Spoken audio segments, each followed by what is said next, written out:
Hello and welcome to the show. If you've been enjoying our relationship so far, if you've been enjoying the episodes, then when you're done listening to this one, please leave a rating and a review. Apologies. Today is an out and about recording, so expect to hear the usual interruptions. Although today I don't think I'm close to any chickens, so we shouldn't get any interruptions from chickens. So, today we're going to look at building a powerful personal brand.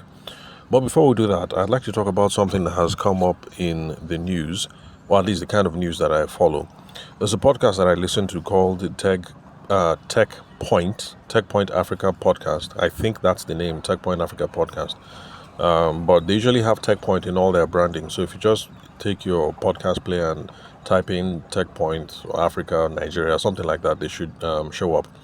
And in that news, they spoke about a Kenyan company that is a fintech that just raised funding for their Series B, and they're able to raise $20 million.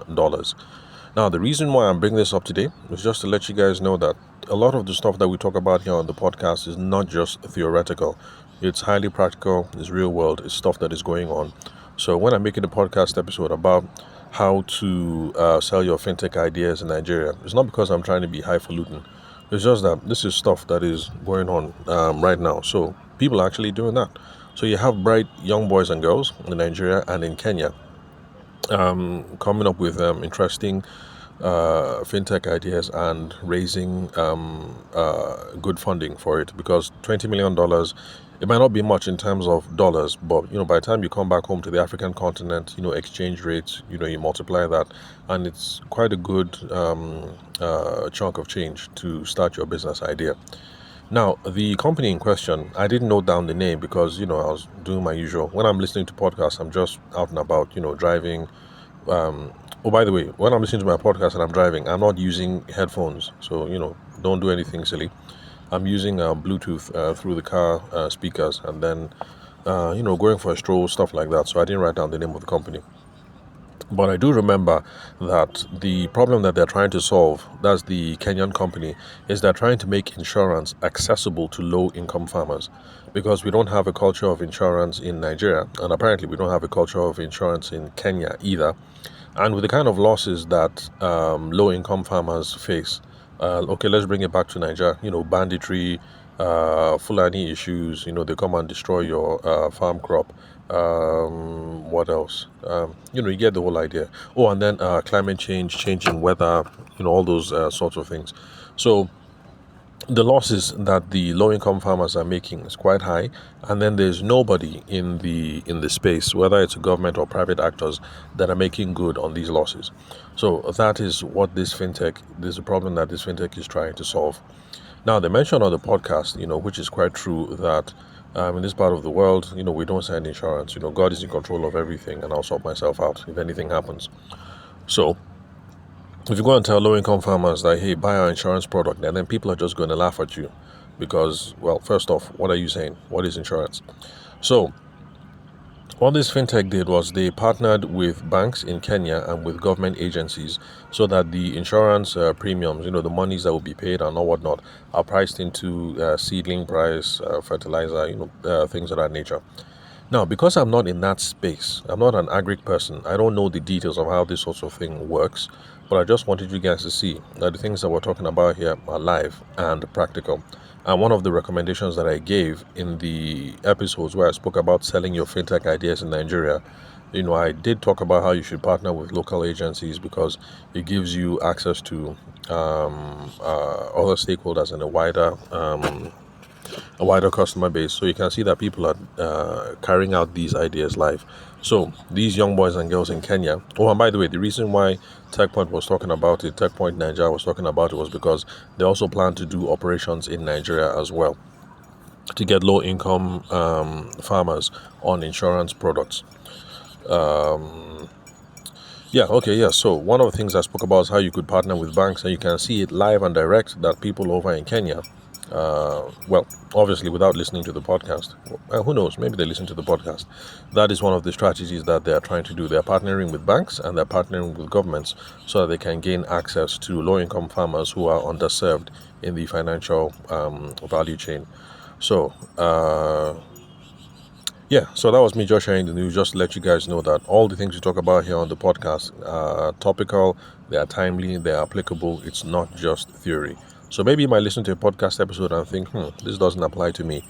But rest assured, I'm looking for concrete topics and I'm trying to answer concrete questions. So rest assured it applies to someone. And the best that we can do is to take these principles and theories and even if it doesn't apply to us now, see how we can find corollaries that apply to our own business context today. So now that we're done with the news and that is out of the way, let's go straight to the question on building a powerful brand. Now, for those of you who've been listening from the beginning, you know, because I have stressed it time and time again, that the whole point of this podcast is not to come and talk about things like brand. In fact, I am the anti-brand guy. So brand is not my primary focus. But however, whenever I am out in public engagements, whether it's one-on-one trainings or things like that, the question ultimately comes up: how do I build a powerful brand? So, as much as I am the anti-brand guy, and I try to stay away from talking about brands, I always get the question about brands, and so I guess I can't avoid it. And some of you may have been listening to the podcast. We have over 830 episodes now. I'm sure some of you have listened to a couple, maybe a few dozen, or maybe 100, and you're thinking, why is this guy not talking about brand? So today's your day. I'm going to talk about brand. So the reason why I don't talk about brand on the podcast is because I think it is not the most important thing that you need to get your business going. Also because I think that sales and business development already has implications for brand perception anyway.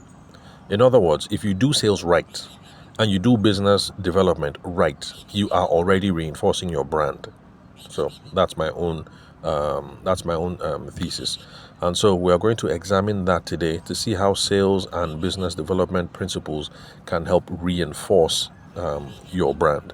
So I'm talking about brand, but in a way I'm going roundabout, and I'm talking more about sales and how that can influence your brand.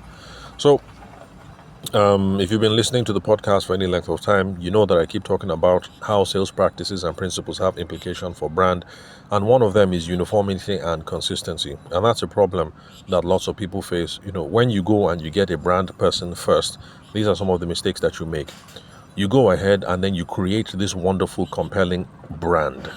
Then you start your actual business and interact with customers, and then the customer experience and all whatnot now becomes at odd with this brand that you guys created in the strategy room or at your board meeting or whatever. Let me give an example. The fuel queues are back in Abuja. I was queuing to buy fuel a couple of days ago. It was a 2-hour wait, but luckily, okay, no, not 2 hours. Let's say more like 1 hour 30, 1 hour 45. So, luckily, I was queuing at night, and this was a filling station that was going to sell late into the night, so we was cool, and it wasn't too hot and uncomfortable. And then a NEPA truck pulls in. Well, first of all, it's not NEPA. It's now called the Power Holding Corporation of Nigeria. So for those of you who are not Nigerians, those are the people who are responsible for our power infrastructure to make sure that we get electricity. So the thing comes in, and it's the brand clearly is there on the truck, and it says PHCN. Sorry, not even PHCN. It says AEDC. That's the Abuja Electricity Development Corporation.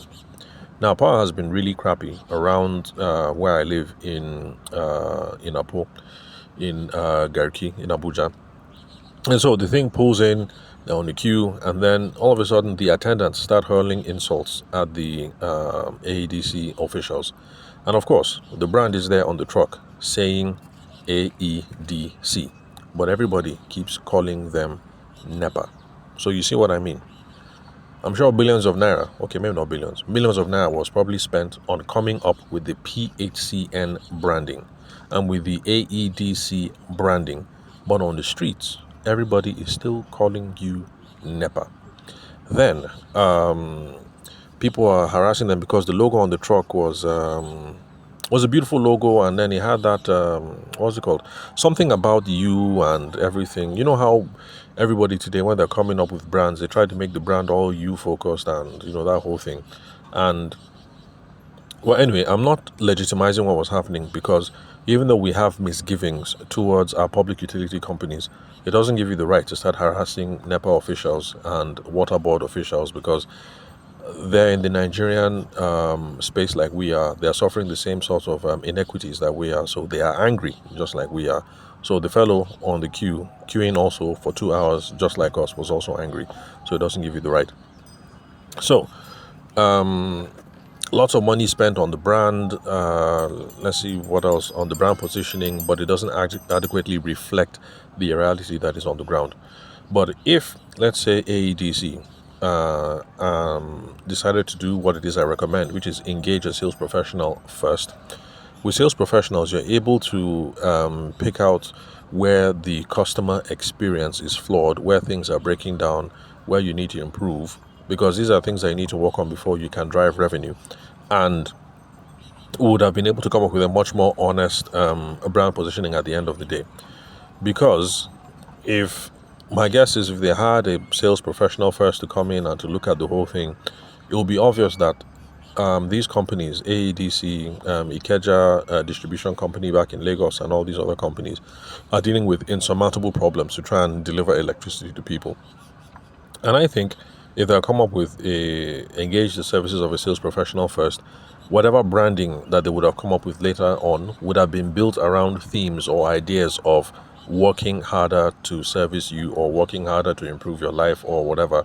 And that actually is much more honest brand positioning that that customer service people, that their engineers and people like that can actually rally around, because you can actually say it that we are working hard to service you, or working hard to improve your position, and working hard to whatever, because it would have been a much more honest narrative that would have come out of trying to solve problems on the ground, rather than sitting in a boardroom under air conditioner and thinking, what should our brand positioning be? And then you spend millions of naira and then come up with something and then it's ineffective.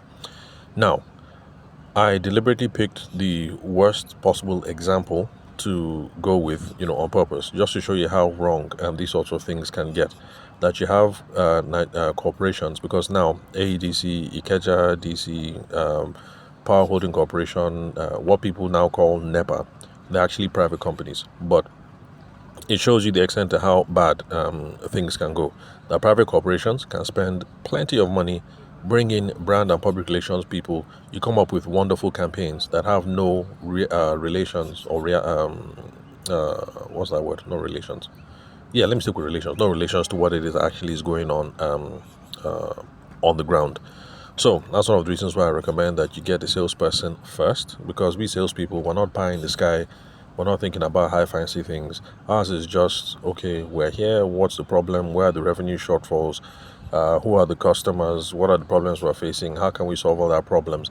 And in the midst of trying to solve all these problems, we get a lot of data that is going to be useful for the brand people later on. So if you call a meeting with your branding folks to say, this is who we are, these are the customers we service, these are the problems that we solve, these are the challenges that we have, this is where we want to go, you can come up with a much more honest narrative. So that's my overall thesis.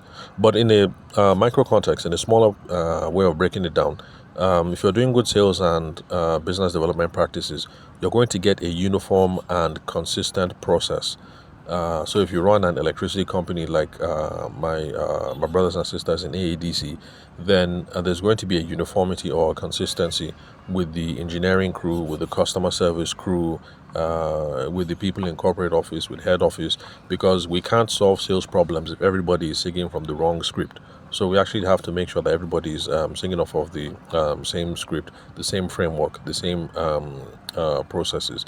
And then if you do sales right, it leads to an improved customer experience.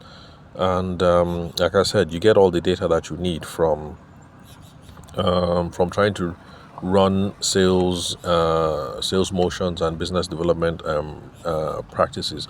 Because going out, you own the customer relationship. You're trying to figure out who the customers are. You're trying to figure out what their problems are. You're trying to figure out the best way to pitch your product and your service. You get a lot of data that can now help you inform what logo should I use, What color will resonate with these people? What kind of font will resonate with these people? What kind of tagline should we use that these people, sorry, by the way, when I say these people, I mean our customers. What kind of tagline should we use that will resonate with these people and stuff like that? So how are we going to go about our marketing positioning? So it's only when we try to do sales right that we get all of this information, all of this data on our ideal customer profile.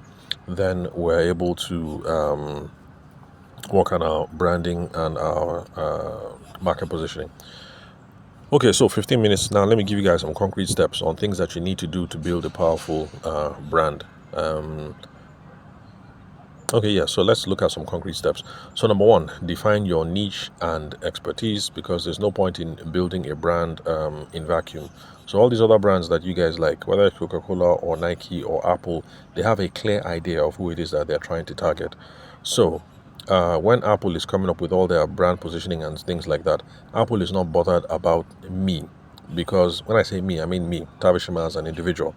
Because they know that somebody like Tavishima, when it comes to tech, I'm a prostitute basically. So right now I'm using the Xiaomi 13C. I really love its capabilities. Really powerful phone, solid phone, and I suspect that I'll buy another Xiaomi when I'm moving on from this one.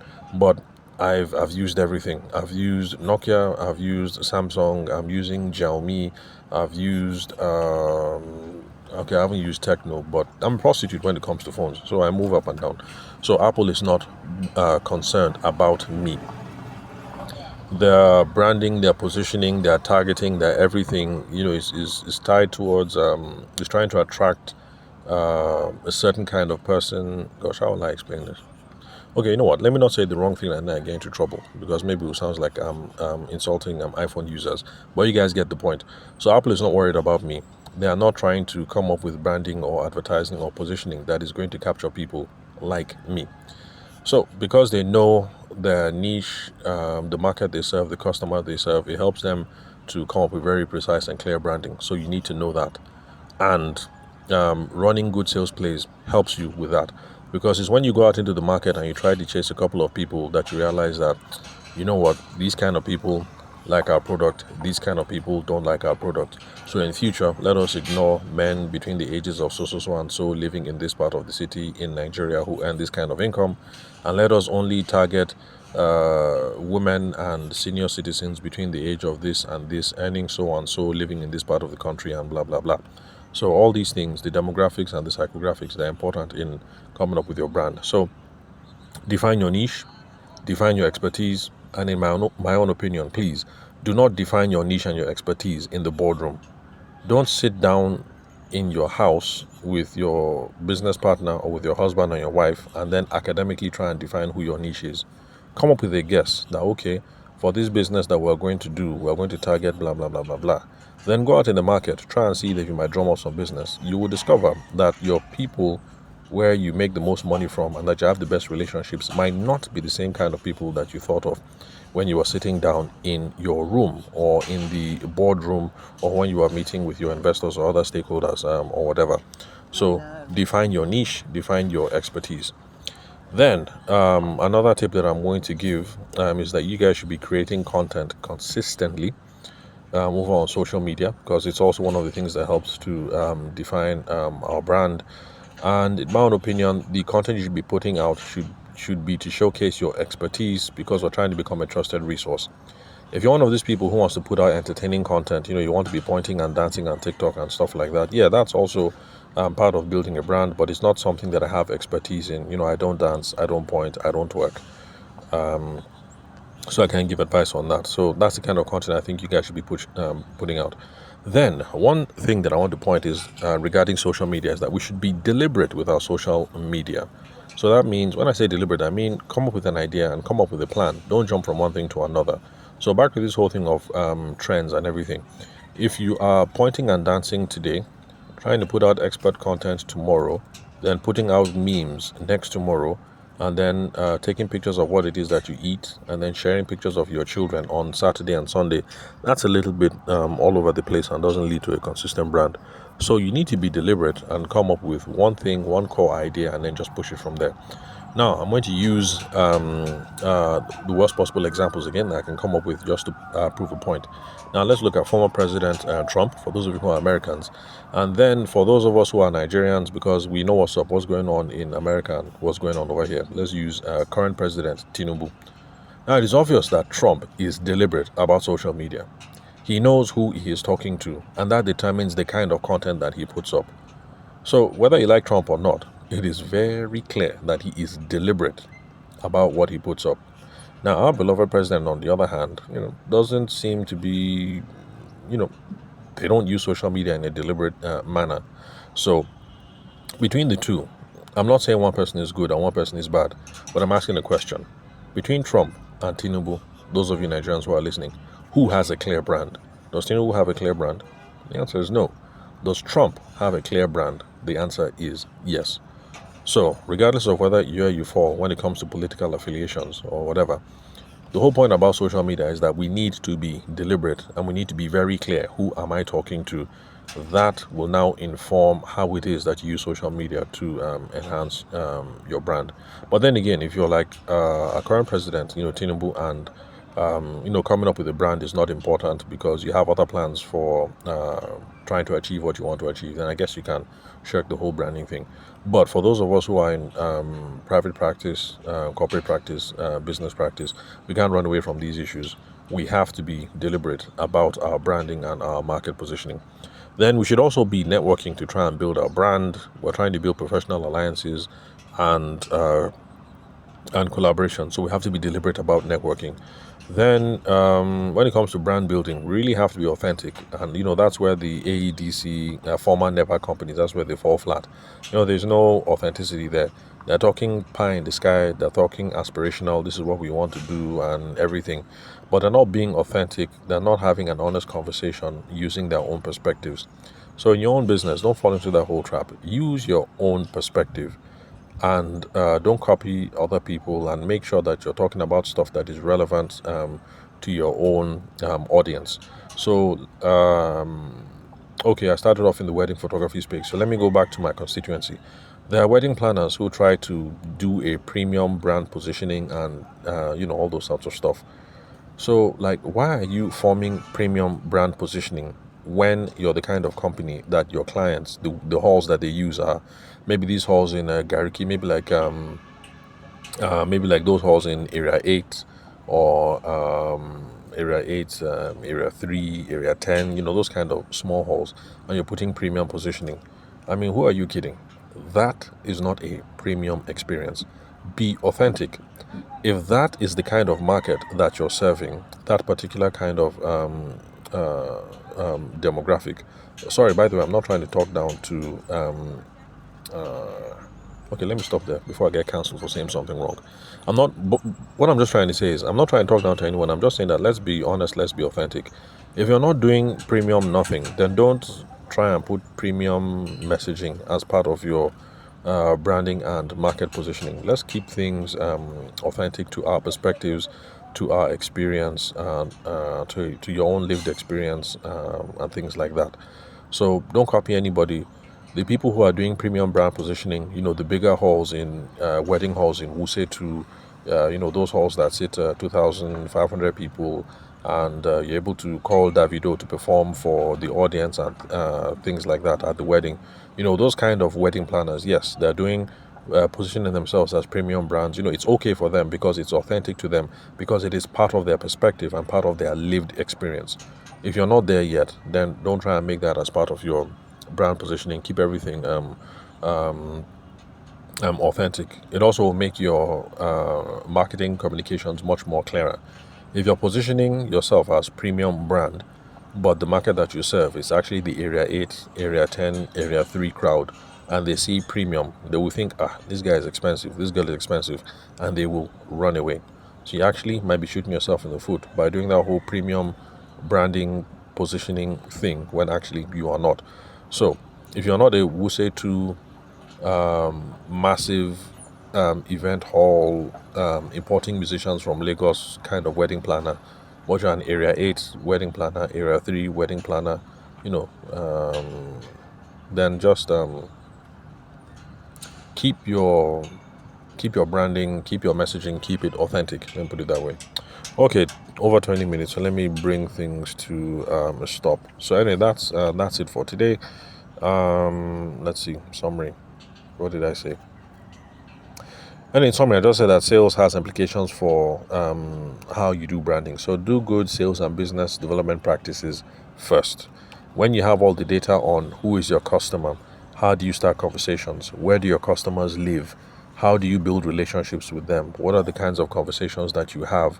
When you've sorted out all these things with your sales team, then you can now call in a branding person to say, Oga brand specialist, Madam brand specialist, please help us come up with branding document, brand positioning, everything. And this is all the information that we have for you.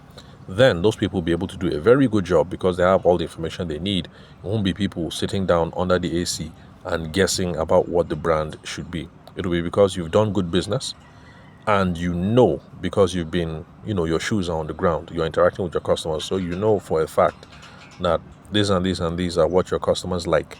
This is what they care about. This is what they hate. This is what they wish people could do better. You'll now be able to come up with a solid business brand or the personal brand. But remember that you also have to be deliberate about it, and we should also be authentic about it. So let's not copy what other people do. Another person's brand looks really nice. It doesn't mean it should be your brand. Their own experience, their own customers, their goals, their shortcomings, their relationships are different from yours. So thank you very much, guys, for your time and attention. Remember to follow me, connect with me on WhatsApp.